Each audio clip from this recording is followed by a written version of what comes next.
Hi vapes. இந்த one piece anime தான் வந்து பார்த்தீங்கன்னா, இருக்கறதுலே ரொம்ப ஒரு ஹோல்சமான அனிமி. ஆனா, இப்படிப்பட்ட ஒரு ஹோல்சமான அனிமிலயுமே வந்து பார்த்தீங்கன்னா, ரொம்பவே அதிகமான டார்க் மொமெண்ட்ஸ் நெறையாவே இருக்கும். அது என்னடா டார்க் மொமெண்ட்ஸ்ன்னு கேட்குறீங்களா? ஒரு கேரக்டர் வந்து அவன் வாழ்க்கையில படக்கூடாத கஷ்டத்த எல்லாமே பட்டிருப்பான். அது மட்டும் இல்லாம நெறைய ட்ராமாவுக்கு அடியிலயுமே போயிருப்பான். ஸோ அந்த சீன்ஸ்ல வர வயலன்ஸ், புரூட்டாலிட்டி இது எல்லாத்தையும் சேர்த்து தான் டார்க்ன்னு சொல்லுவோம். அதே மாரி இந்த டார்க் சீன்ஸ் வந்து பார்த்தீங்கன்னா, வெறும் ஒரு சில கேரக்டர்ஸ்க்கு மட்டும் இல்ல, ஒரு குரூப் ஆஃப் கேரக்டர்ஸ்க்கும் பொருந்தும். எக்ஸாம்பிள்க்கு சொல்லணும்னா, நம்ம ரியல் வேர்ல்ட்ல வந்து பார்த்தீங்கன்னா, ஸ்லேவரி, வார் இது மாரி நெறையா போயிட்டு இருக்கும். ஸோ அதே மாரி ஒன் பீஸ்லயும் ஸ்லேவரிய அப்படியே காமிச்சிருப்பாங்க. ஸோ இது மாரி சில மூமெண்ட்ஸ பத்தி தான் நம்ம இன்னைக்கான வீடியோல பார்க்க போறோம். நீங்க பார்த்துருக்கிறது வியூப் டிவி. அப்புறம் சேனலுக்கு புதுசா இருந்தா, மறக்காம நம்ம சேனல ஃபாலோ பண்ணிக்கோங்க. அப்பதான் நம்ம போடுற வீடியோஸ்லாம் உங்கள வந்து சேரும். வாங்க வீப்ஸ், டைம் வேஸ்ட் பண்ணாம வீடியோக்குள்ள போயிடலாம். ஃபர்ஸ்ட் ஒன் வந்து பார்த்தீங்கன்னா, கெக்கோ மோரியா செத்து போனவங்களோட உடம்ப தோண்டி எடுத்து, அவங்களுக்குள்ள இன்னொருத்தவங்களோட ஷேடோஸ் அனுப்பிச்சு டார்ச்சர் பண்றது தான். ஸோ செத்து போனவங்கள எப்புட்றா இன்னும் டார்ச்சர் பண்ண முடியும்னு கேட்குறீங்களா? அவங்களே ஆல்ரெடி செத்து போயிருப்பாங்க. இவன் என்னன்னா இன்னொருத்தவங்களோட ஷேடோஸ் எடுத்து அதுக்குள்ள அனுப்பிச்சு அவங்கள இன்னுமே சாவடிச்சுட்டு இருப்பான். அது மட்டும் இல்லாம இந்த ஷேடோஸ தொலைச்சவங்களால வந்து பார்த்தீங்கன்னா, வெயில்ல சுதந்திரமா போகவும் முடியாது. ஸோ இவங்களுக்குமே கெக்கோ மோரியாவால ரொம்பவே கஷ்டம் தான். நெக்ஸ்ட் பார்க்க போறது பங்காசாட்ல வர மூமெண்ட்ஸுங்க. இந்த இடத்துல வந்து பார்த்தீங்கன்னா, சின்ன சின்ன குழந்தைங்கள வந்து ஜெயின்ஸ் எக்ஸ்பெரிமெண்ட்ஸ்க்காக யூஸ் பண்ணிட்டு இருப்பாங்க. ஸோ நார்மலா இருக்க குழந்தைங்கள கடத்திக்கிட்டு வந்து அவங்களுக்குள்ள ரேடியோ ஆக்டிவ் எலமெண்ட்ஸ செலுத்தி அவங்கள பெருசாக்க வைக்க சீசர் வந்து ட்ரை பண்ணிட்டு இருப்பான். பட் இந்த எக்ஸ்பெரிமெண்ட்ஸ் எல்லாத்தையும் பண்ற சீசருக்கே வந்து பார்த்தீங்கன்னா, இது ஃபெயில் ஆகும்னு தெரியும்.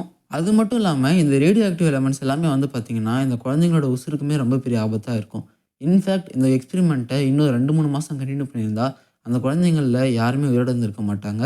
ஆனா, இவ்ளோ உண்மை தெரிஞ்சிருந்துமே சீசர் வந்து பார்த்தீங்கன்னா, இந்த எக்ஸ்பெரிமெண்ட்ட கன்டின்யூ பண்ணியிருப்பான். இதுக்கான காரணம் ஏதாவது ஒரு லக்லயாவது இந்த எக்ஸ்பெரிமெண்ட் சக்சஸ் ஆவாதுன்னு சொல்லிட்டு. இதுக்கான இன்னொரு ரீசன் வந்து பார்த்தீங்கன்னா, பிக் மாம் வந்து சீசருக்கு நெறையா ஃபண்ட்ஸ் குடுத்துருப்பாங்க. ஸோ, அதுக்காகவும் பயந்துகிட்டே தான் சீசர் வந்து இந்த எக்ஸ்பெரிமெண்ட்ட இன்னும் கன்டின்யூ பண்ணிட்டு இருப்பான். நெக்ஸ்ட் பார்க்க போறது ஹியூமன் ஆக்ஷன். ஸோ, சவ் ஆர்க்ல வந்து பார்த்தீங்கன்னா, பல ஸ்லேவ்ஸ் அப்புறம் பல ஹியூமன்ஸ் வந்து டிராஃபிக் பண்ணி கொண்டு வந்து, அவங்க எல்லாரையும் ஒரு ஆக்ஷன் ஹவுஸ்ல வச்சு அவங்கள ஆக்ஷனுக்கு விடுவாங்க. இது வந்து பார்த்தீங்கன்னா, நம்மளுக்கு ரியல் வேர்ல்ட்ல நடந்த ஸ்லேவரி அப்புறம் ஸ்லேவ் ஆக்ஷன அப்படியே நம்மளுக்கு படம் போட்டு காட்டும். நெக்ஸ்ட் பார்க்க போறது வந்து பார்த்தீங்கன்னா, கோவா கிங்டம்ல நடக்கிற அநீதி தாங்க. கோவா கிங்டம்ல வந்து பார்த்தீங்கன்னா 2 பார்ட் இருக்கும். ஃபர்ஸ்ட் பார்ட்ல வந்து எல்லாருமே நோபல் மக்கள்ஸ் தான் வாழ்ந்துட்டு இருப்பாங்க. அங்க இருக்கிற மக்கள் எல்லாருமே ஓரளவுக்கு நல்ல நோபலா, ரொம்ப ரிச் அண்ட் லக்ஸூரியஸ் வாழ்க்கை வாழ்ந்துட்டு இருப்பாங்க. அதுக்கு அப்படியே ஆப்போசிட் சைட்ல பார்த்தோம்னா, லூஃபியோட வில்லேஜ் இருக்கும். அது வந்து கொஞ்சம் சிம்பிளா, சட்டிலா அங்க இருக்கிற மக்கள் எல்லாருமே வாழ்க்கைய என்ஜாய் பண்ணி வாழ்ந்துட்டு இருப்பாங்க. இந்த கோவா கிங்டம்ம ஒட்டி வந்து பார்த்தீங்கன்னா, இந்த வேஸ்ட்லாம் போட்டு வைக்கிற மாரி ஒரு இடம் இருக்கும். அந்த இடத்துல மக்கள் நெறைய பேர் வந்து பார்த்தீங்கன்னா வாழ்ந்துட்டு இருப்பாங்க. இந்த கோவா கிங்டம்ல இருக்க நோபல்ஸ் எல்லாருமே யூஸ் பண்ணிட்டு, அவங்க வேஸ்ட்டா கருதுற பொருள் தான் இவங்களுக்கு வந்து பொக்கிஷம்.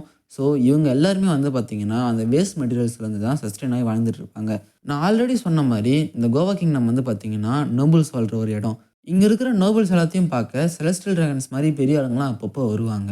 ஸோ, இவங்க எல்லாருமே வரப்ப, கோவா கிங்டம்ம சுத்தி இருக்கிற இந்த குப்பைக்குள்ள எல்லாத்தையும் எரிக்கணும்னு சொல்லிட்டு அவங்க ரெடி ஆயிடுவாங்க. அந்த இடத்துல என்னதான் மக்கள் வாழ்ந்தாலும் பரவால்ல, குப்பையோட சேர்ந்து அவங்களும் எரிஞ்சிரட்டும்னு சொல்லிட்டு அவங்க எரிக்க ரெடி ஆயிட்டு இருப்பாங்க. இது மாரி டைம்ல தான் வந்து பார்த்தீங்கன்னா, சாபோவும் அங்க வாழ்ந்துட்டு இருப்பான். சாபுக்கு வந்து பார்த்தீங்கன்னா, கோவா கிங்டம்ல இருக்க மக்கள் வந்து இந்த வேஸ்ட் லேண்ட் அதாவது கிரேட் டெர்மினல எரிக்க போறாங்கன்னு தெரிஞ்சிரும். இந்த உண்மை தெரிஞ்சதுக்கு அப்புறமா சாபோ வந்து கோவா கிங்டம்ல இருக்க மக்கள்கிட்ட போயிட்டு, அந்த கிரேட் டெர்மினல்ல மக்கள் நெறைய பேர் உயிரோட இருக்காங்களே, நீங்க எரிச்சுட்டா மக்களும் செத்துருவாங்கன்னு சொல்லிட்டு ப்ளீட் பண்ணி கேட்டிருப்பான். இதுக்கு அந்த கிங்டம்ல இருந்தவங்களோட பதில் வந்து பார்த்தீங்கன்னா, குப்பை தானே எரிஞ்சா எரிஞ்சுட்டு போகுதுன்னு சொல்லியிருப்பாங்க. ஸோ இந்த இடத்துல அந்த மக்கள வந்து அவங்க ஒரு பூச்சிய விட ரொம்ப கீழ தான் நெனச்சிருக்காங்க. ஸோ அந்த மக்கள் எரிஞ்சு போனது ஒரு டார்க்கான விஷயம் தான். இதில அதை விட டார்க்கானது வந்து பார்த்தீங்கன்னா, கோவா கிங்டமோட மக்களும் அவங்களோட மைண்டும் தான். ஸோ ஒரு சக ஹியூமன தன் கூட வந்து வச்சு பார்க்க முடியாத அளவுக்கு அவங்களோட மைண்ட்ஸ் வந்து அவ்வளோ டார்க்கா போயிருக்கு. நெக்ஸ்ட் பார்க்க போறது ஒஹாரா இன்சிடென்ட். வேர்ல்டு கவர்மெண்ட் வந்து பார்த்தீங்கன்னா, அதோட உண்மைய வந்து யாருமே படிக்கக்கூடாதுன்னு சொல்லிட்டு ஒரு பேன் போட்டிருக்கும். ஆனாலுமே அந்த பேன மீறி ஒஹாரால இருக்க ஸ்காலர்ஸ் வந்து பார்த்தீங்கன்னா, அவங்களோட நாலேட்ஜ இம்ப்ரூவ் பண்றதுக்காக வேர்ல்டு கவர்மெண்ட்ட பத்தி படிச்சிருப்பாங்க. டூ பி ஸ்பெசிஃபிக் பானிகிராஃப்ஸ பத்தி படிச்சிருப்பாங்க. இந்த ஒன் பீஸ் ஹிஸ்டரியில வெறும் சில பேருக்கு மட்டும் தெரிஞ்ச பானிகிராஃப் லாங்குவேஜ வந்து பார்த்தீங்கன்னா, அவங்க டீகோட் பண்ணி அவங்களும் கத்துக்கிட்டு இருப்பாங்க. ஆனா, வேர்ல்டு கவர்மெண்ட் வந்து சிம்ப்ளி அவங்களோட ரூல்ஸ் உடைச்சாங்கங்கிறதுக்காக இவங்கள சாவடிக்க துணிஞ்சிரும். இந்த இடத்துல செத்து போனது வெறும் ஒஹாராவோட மக்கள் மட்டும் இல்லங்க. இந்த உலகத்தோட நாலேட்ஜும் தான்.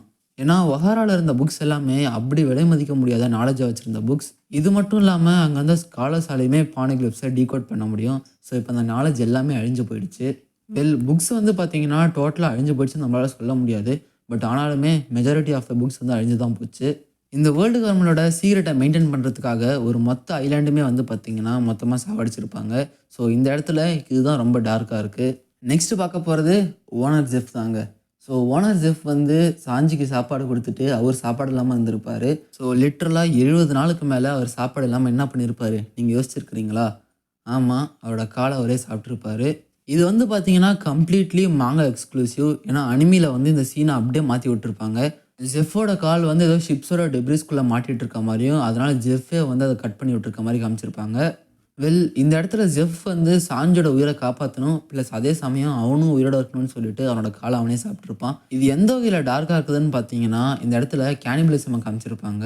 அதுவும் தன்னோட உடம்ப தானே சாப்பிட்ற மாதிரி ஒரு டைப் ஆஃப் கேனிபலிசம். நெக்ஸ்ட் பார்க்க போகிறது வந்து பார்த்தீங்கன்னா ட்ரெஸ்லெஸ் ஆர்க். இந்த ஆர்க்கில் இருக்கிற எல்லாமே வந்து பார்த்தீங்கன்னா லிட்டரலாக செம்ம டார்க்காக தான் இருக்கும். ஸ்டார்டிங்கில் வந்து பார்த்தீங்கன்னா கிங் ரிக்குவை ஒரு பப்பட்டை யூஸ் பண்ணி அவரோட மக்களை அவர் கையிலே சாவடிக்க வச்சுருப்பான். இது மட்டும் இல்லாமல் அங்கே இருக்கிற பல மக்களை வந்து டோஃபி அவன் இஷ்டத்துக்கு சித்திரவதை பண்ணியிருப்பான். பட் இது எல்லாத்தையும் தாண்டி அவன் பண்ணதே ரொம்ப டார்க்கான ஒரு விஷயம்னா அந்த மக்கள் எல்லாத்தையும் டாய்ஸாக மாற்றி அங்கே நடமாட விடுறது. அந்த டாய்ஸாக மாறினவங்க நிலமையை யோசிச்சு பாருங்களாங்க.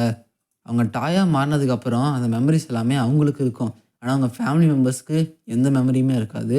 அட்லீஸ்ட் அந்த டாயாக மாறினவங்களுக்கும் மெமரி மறந்துருந்துச்சுன்னா அவங்களோட பெயின்ஸ் கொஞ்சமாவது கம்மியாக இருக்கும். ஆனால் அந்த பெயினையும் வச்சுக்கிட்டு இவங்களால அந்த ஃபேமிலி மெம்பர்ஸ் கூடயும் பேச முடியாதுங்கிறதுலாம் வந்து பார்த்திங்கன்னா ரொம்பவே டார்க்கு. ஏன் நான் டார்க்குன்னு சொல்லலைன்னா இது இடத்துல ஒரு மிக்ஸ் ஆஃப் சேட் எமோஷன்ஸ் இருக்கும். அது எல்லாமே நம்மளால் அவங்க நிலமையிலேருந்து பார்த்தா தான் ஃபீல் பண்ண முடியும். நெக்ஸ்ட் வந்து பார்த்திங்கன்னா ஸ்மைல்ஸ், அப்புறம் உரோச்சி. உரோச்சிங்கிற பேரை கேட்டாலே அவன் அந்த மக்களுக்கு பண்ண கொடுமை எல்லாம் தாங்க நம்மளுக்கு ஞாபகம் வரும். ஏன்னா யோசிச்சு பாருங்களேன், ஆல்ரெடி அந்த டெவில் ஃப்ரூட் எல்லாத்தையும் சாப்பிட்டா பவர் கிடைக்காது, ஆனால் ஸ்விம்மிங் அபிலிட்டி மட்டும் போயிடும். ப்ளஸ் அவங்களால எல்லா எமோஷன்ஸையும் எக்ஸ்பிரஸ் பண்ண முடியாமல் ஜஸ்ட் அவங்களால சிரிக்க மட்டும்தான் முடியும். ஆல்ரெடி உரோச்சி அப்புறம் கைடோவோட கொடுமையால் வந்து பார்த்திங்கன்னா அந்த மக்கள் எல்லாமே அவ்வளோ கொடுமையை அனுபவிச்சுட்டு இருப்பாங்க. அதில் உரோச்சி இந்த கிஃப்ட்டையுமே அந்த மக்களுக்கு கொடுத்துருவான். ப்ளஸ் அது மட்டும் இல்லாமல் உரோச்சி இன்னும் நிறையா டார்க்கான வேலையெல்லாம் பண்ணியிருப்பான். எனக்கு தெரிஞ்ச வரைக்கும் இருக்கிறதுலே ஹேடட் கேரக்டர்னா அது உரோச்சி தாங்க. ஸோ இப்போ லாஸ்ட்டாக நம்ம பார்க்க போகிற டார்க் மூமெண்ட் வந்து பார்த்திங்கன்னா பிக் மாமோட கேனிபலிசம். பிக் மாமுக்கு பவர் கிடைச்சதே வந்து பார்த்திங்கன்னா அவள் சின்ன வயசில் கேனிபலிசம் பண்ணதுனால தான். இதில் டார்க்கே வந்து பார்த்திங்கன்னா கேனிபலிசம் தான் பண்ணுறான்னு சொல்லிட்டு பிக் மாமை தெரியாமல் பண்ணியிருப்பா. ப்ளஸ் அது மட்டும் இல்லாமல் லேட்டராக அந்த சீரீஸில் அவளோட பசங்க உயிருமே வந்து பார்த்திங்கன்னா பிக் மாம் எடுத்திருப்பா. ஸோ என்ன கேட்டால் ரொம்பவே டார்க்கான ஒரு மொமெண்ட்னு அது இதுதான் சொல்லுவேன். ஸோ அவ்வளோதாங்க, இதோட இந்த வீடியோ முடியுது. வீடியோ பிடிச்சிருந்தா லைக் பண்ணிவிட்டு மறக்காம நம்ம சேனலுக்கு சப்ஸ்கிரைப் பண்ணிவிடுங்க. அதே மாதிரி நம்ம சேனலில் அனிமி பற்றின வீடியோஸ் நிறையா இருக்குது, அதையும் செக் அவுட் பண்ணி பாருங்கள். உங்களை அடுத்த வீடியோவில் பார்க்குற வரைக்கும் நீங்கள் பார்த்து என்ஜாய் பண்ணது டிவி சைனிங் ஆஃப்.